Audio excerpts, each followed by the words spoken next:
Hey, what's up, breeders and trainers? Melvin here with my review of Pokemon X and Y for the Nintendo 3DS systems on the Surma11 YouTube channel. This game literally jumps right in, and I don't think I like that. So you are a new trainer starting your journey, and your room's actually bigger this time around and even equipped with the mirrors so you guys can look good. After meeting two of your four rivals, you head out and go meet your other rivals who have three Pokemon for you three to choose from.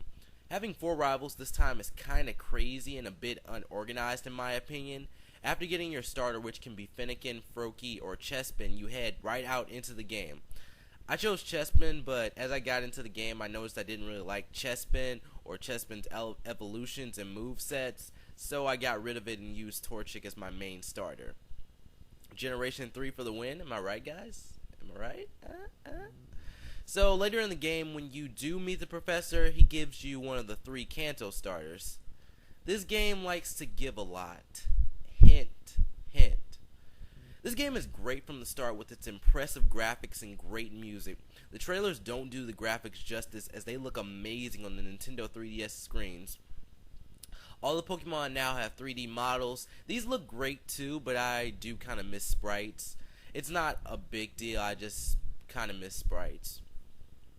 And there's no way to sugarcoat this. The game is easy. An old item called the EXP share has been upgraded to give all the Pokemon half of the health received by the main Pokemon. This is great for leveling up new Pokemon and adding in new members, but it makes your Pokemon over leveled very quickly. Leveling up is so easy you don't even know you're doing it. You'll begin to notice that you will win battles effortlessly, and I think I only lost in the game 3 or 4 times, and that was because my Pokemon had low health. Other than that, I've won every single match. Sure, you can turn this item off, but I would have preferred if GameFreak would have adjusted the game with this item in mind. I feel like they didn't do that, and I just didn't feel any difficulty from this game. And that's mainly why this review is out so early. The game came out like I can't talk. The game came out like a few weeks ago. Yeah, it was a few weeks ago, and some people had it beat like within the 2 days or 3 days or something. I'm just saying, I beat it pretty I beat the last Pokemon game at a fast time too. I came in at 51 hours, and I know like that's a super long time, but I just kind of goofed around with all the extra features in the game. So that's kind of like my explanation, but I did feel like the game was easy. So yeah, Game Freak could have adjusted the game with this item in mind, and I don't want to have to change the difficulty for myself. I want it to be there from the start, but I did like how because of this item, my team was constantly changing, and it was very easy to do that. It's very easy to get rid of one Pokemon and then add in another one. Like I got my Torchic after the first gym, I believe, and leveled up super fast. So Torchic. And Pokemon X and Y only introduced 69 new Pokemon and 28 or 29 Mega Evolutions. There's tons of old Pokemon in the game too, so why not use those? The Mega Evolutions are a new stage in evolution, allowing Pokemon to go past their normal limitations, and you will need a Mega Stone and a Mega Ring to Mega Evolve. And they are pretty cool, but I can't help but wonder if they will be banned in the competitive online game. I actually talked to someone about this yesterday, and they said they find some of the Mega Evolutions to be worse than the normal Pokemon. I don't know. I'm just not that much into the competitive game. So, and yeah, I think that's about it on that. So some of my favorite Mega Evolutions are Mega Charizard X, Mega Blaziken, and Mega Lucario. It sucks that you don't see many of them throughout the game. I would have preferred if this was a normal thing and a lot of trainers had it, but I'm just saying a lot of trainers don't have it. And I did not look at all the new Pokemon before playing, so my team was constantly switching. As I said before, the EXP share is very helpful in this. And at the beginning of the game, you can customize your trainer's race. There are 2 lighter trainers with black and blonde hair respectively, and there's a black trainer with black hair. I kind of wish there was an option to change this later in the game, because I was going to do that. I was still on the fence, like, should I make my trainer black or not? And I usually like to keep the trainers how they have them. Like, you have the trainer a specific way, I don't want to change it. That's how I felt when I was playing Ruby, Sapphire, and Emerald. I remember on a few of those games, I just kept the name as the default trainer's name because I didn't want to change anything. But eventually, I named the trainer myself. So, yeah. But when I actually looked this information up, I was too far into the game to change it. So I had to give up. I couldn't just restart the game because I was too far. And you can also completely customize your outfit and buy clothes at shops. It's a pretty nice feature if you don't like the default trainers. And then the models, when you put on the clothes, look so amazing. It's too bad that they didn't use these throughout the entire game. And also, any cutscenes in the game will adjust to your new outfit, which is awesome. And the game has this new system called the PSS system, which is the player search system. And it makes it easier to find battles. If you go online while playing the game, you can get challenges in the middle of your journey. Like, you could be walking around some town, and then you could get you go online, you get a challenge from someone to battle, and you just go battle them. And I think it's pretty awesome, but you may not. I don't know. You can also send powers to help people on their journey. It's a start, but this system can be worked on and improved on. I'm just saying. And what else about this? Basically, you know how you used to have to go to the Pokemon Center and go online with all that, the GTS, all that is with you now. And I think that makes perfect sense, because why would you want to go to a Pokemon Center every time you have to battle someone? You don't have to leave your journey or anything. You can just go online at any time and battle. Pokemon to me is a mini game where you can find where you can feed your Pokemon. I wrote the wrong thing. Where you can feed your Pokemon and play with them, and it even helps some Pokemon evolve. There's another hint right there. But basically, in previous generations, I guess I'll say Generation 4, you had these things called Poffins, and now you're feeding them some kind of Pokeblocks or they look like muffins or something like that. You can feed them, you can receive gifts, you can pet your Pokemon. It's kind of like Nintendogs, but with Pokemon. It's okay, I haven't really used it that much, but it does help a certain Pokemon evolve, so I might use that eventually. I think it might help more than one Pokemon evolve, I'm not sure on that one. And then Mega Training is basically EV training. Not Mega Training, it's Super Training. It's basically EV training via mini games, and you can play mini games to increase specific stats. Basically, if you didn't want to EV train before because it was too hard, you have an easy way to do it now. Plus, you have the GTS at any time on the go.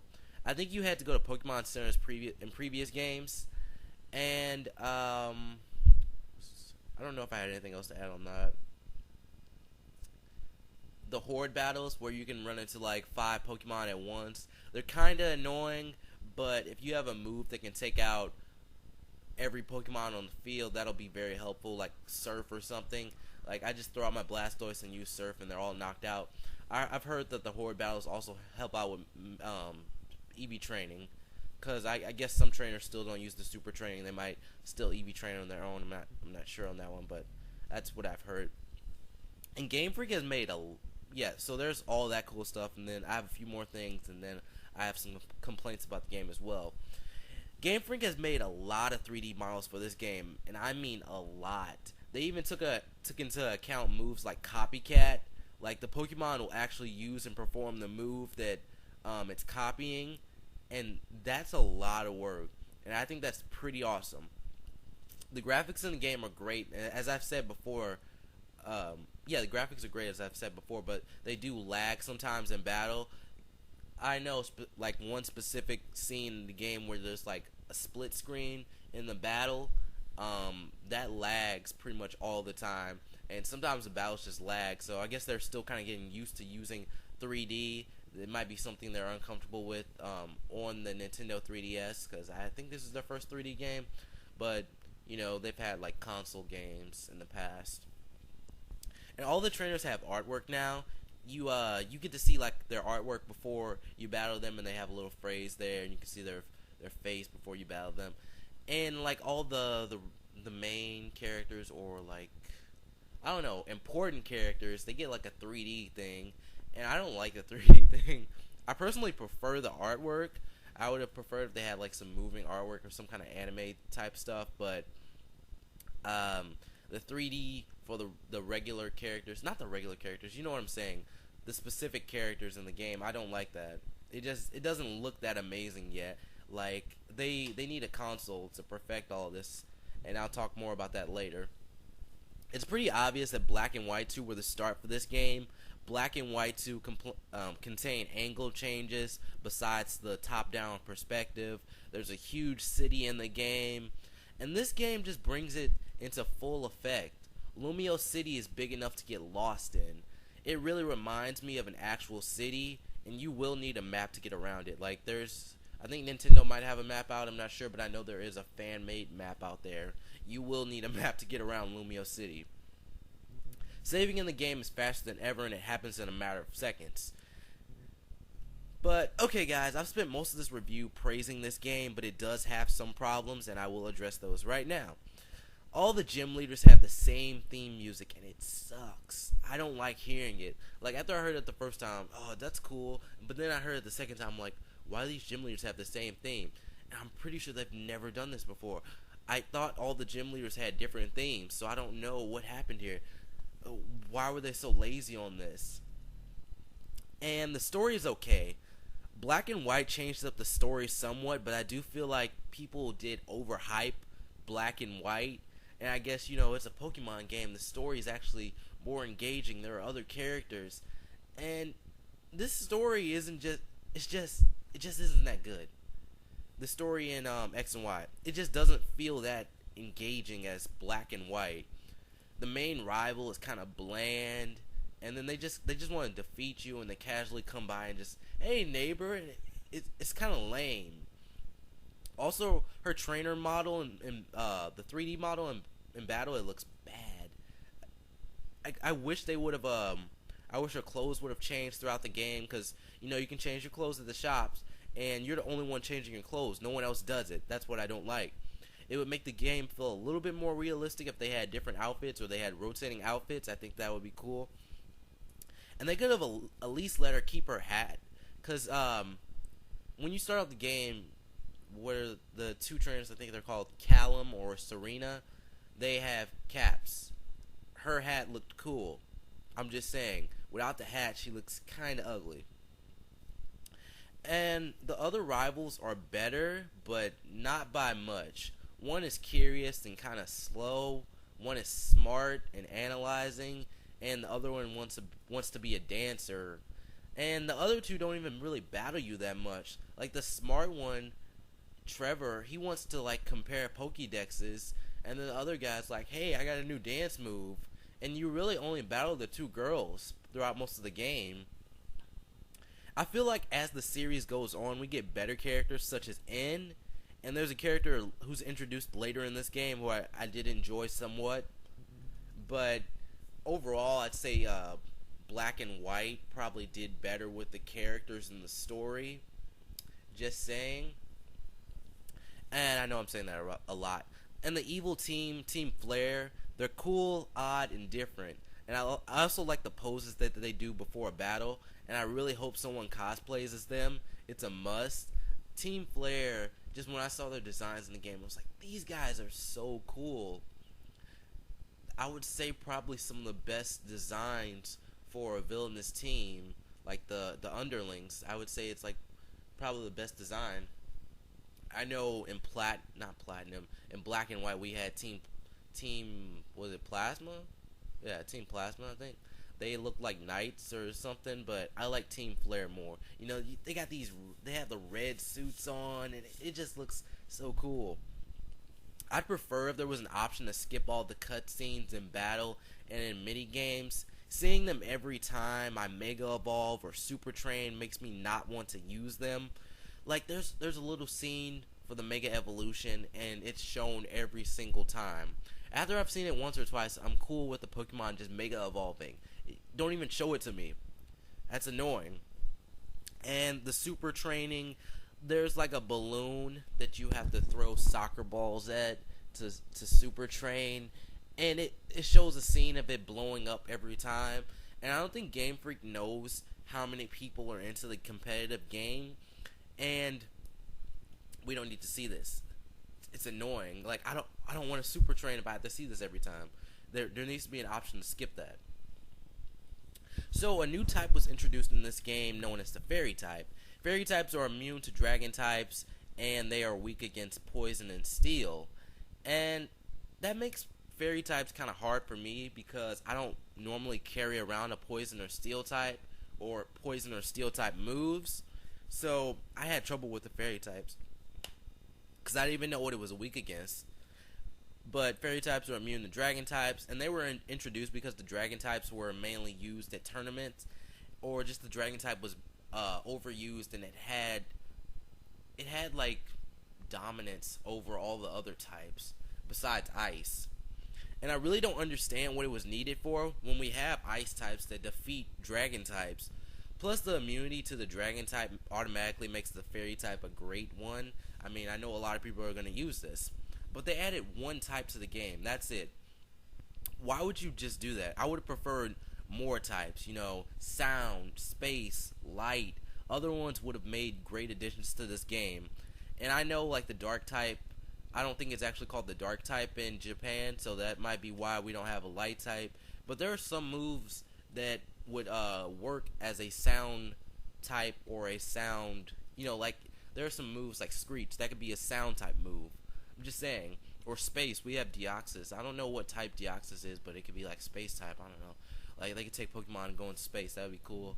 You guys remember the whole rumor thing that came out before the game about the Eevee in space? You know, that would have been cool. So, I've seen a few reviewers give this game a perfect score considering the amount of things that it introduced. But after playing the game, it gets boring after beating it. I mean, there's nothing to do after the game. You can catch a few other Pokemon after beating the game, but that's about it. And the Pokemon Bank should have been available at launch. I normally don't complain about things like this, but Pokemon Bank I feel like is essential to the game. A lot of people want to bring over their old Pokemon from, I don't know, Heart Gold, Soul Silver, Black and White. I think the farthest back you can bring a Pokemon from is Emerald because you can constantly trade it up throughout the games. So maybe some people want to bring back their Pokemon from Ruby, Sapphire, and Emerald, 3rd generation to 6th generation. Plus, my problems I said before this compel me to give Pokemon X and Y a 9 out of 10. It's a good game despite I can't talk. I feel like just redoing this whole thing. It's a good game despite its shortcomings, but it doesn't deserve a perfect score. Also, I'm not one to constantly ask for Pokemon to be on a home console, but this game could take full effect on a home console. I'm just saying. Thank you for watching my review of Pokemon X and Y. Be sure to check out my Facebook fan page and my Twitter account for my channel.